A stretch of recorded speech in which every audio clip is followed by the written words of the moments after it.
Welcome back to my channel. তোমরা সবাই কেমন আছো? আশা করি তোমরা সবাই ভালো আছো। তানা রান্নাঘরে জানাই তোমাদের সবাইকে স্বাগতম। আজ বন্ধুরা আমি একটি রেসিপি তোমাদের সাথে শেয়ার করব, সেটি হলো দেশি ট্যাংরা মাছের ঝোল কাঁচকলা আলু দিয়ে কিভাবে ঘরোয়া পদ্ধতিতে তৈরি করব সেটি আজকে আমি তোমাদের সাথে শেয়ার করব। তো আশা রাখছি রেসিপিটি তোমাদের ভালো লাগবে।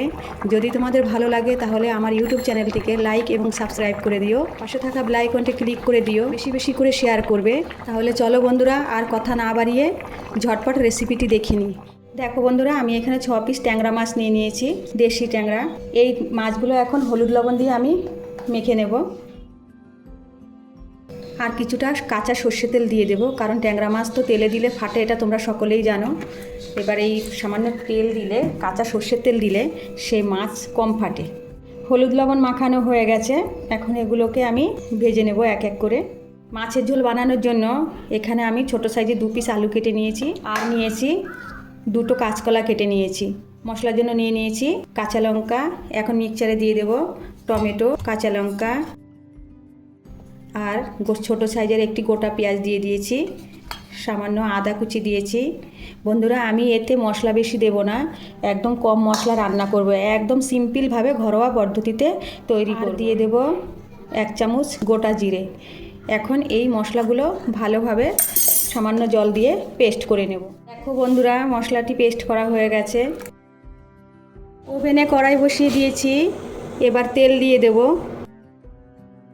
তেল গরম হয়ে গেছে বন্ধুরা, এবার আমি এক এক করে তেলে মাছগুলো দিয়ে দেব। মাছগুলো ভাজা হয়ে গেছে বন্ধুরা, এবার আমি মাছগুলো তুলে নেব। এবার দেখো বন্ধুরা, আমি এখানে 2টো তেজপাতা দিয়ে দেবো ফোড়নে, আর সামান্য সাদা জিরে দিয়ে দেবো। ছোটো সাইজের একটি পেঁয়াজ কেটে রেখেছি, সেই পেঁয়াজগুলো এখন দিয়ে দেবো। এবার টমেটো কুচি দিয়ে দেবো।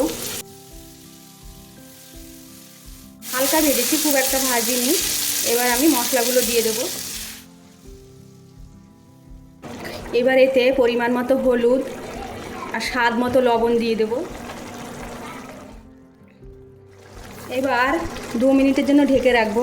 দেখো বন্ধুরা, আমি এবার ঢাকনাটা তুলে নেব। দেখো মশলা থেকে তেল ছেড়ে দিয়েছে। এবার আমি এই মশলাতে আলু এবং কাঁচকলাগুলো দিয়ে দেব, দিয়ে মিডিয়াম ফ্লেমে এইভাবে মশলার সাথে আলু কাঁচকলাগুলো 5-7 মিনিট কষিয়ে নেব, ঢেকে ঢেকে কষিয়ে নেব। বন্ধুরা দেখো, ভালো করে কষানো হয়ে গেছে মশলা, আলু, কাঁচকলা। তোমরা দেখতেই পাচ্ছ কত সুন্দরভাবে কষানো হয়ে গেছে।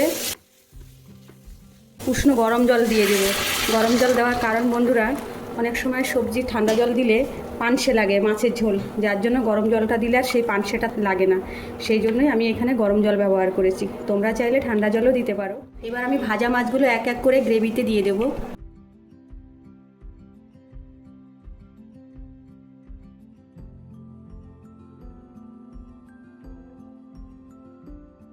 আবার 3-4 মিনিটের জন্য ঢেকে রাখ। বন্ধুরা দেখো, মাছের ঝোল প্রায় হয়ে গেছে।